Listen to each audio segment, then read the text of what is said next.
Hey everyone, it's Congresswoman Rashida Tlaib. As you all know, the world has gathered in Scotland for the United Nations Climate Change Conference. They've come together to devise solutions to our worsening climate crisis.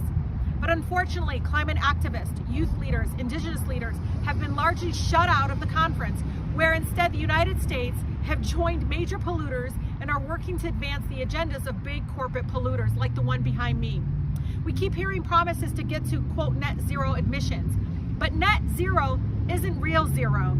It is a false solution to climate crisis when you think of net zero. So what net zero really means is that the biggest polluters, like BP, Exxon, and the Pentagon, get to keep polluting and releasing carbon dioxide into our atmosphere.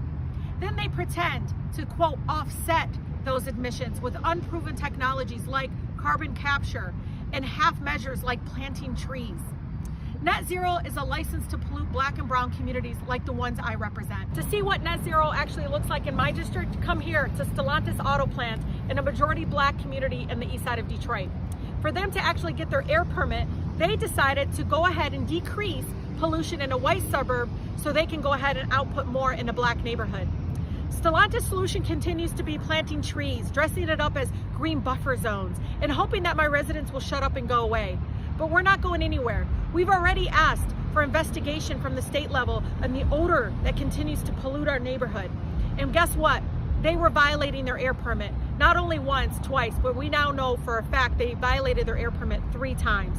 Net zero will not protect our frontline communities in the short term or the long term.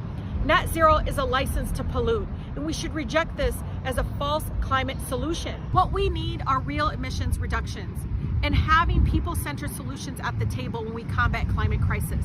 We need our leaders to listen to us, to denounce dangerous distractions like carbon markets, and fight for real solutions like renewable energy and a just transition. We need real zero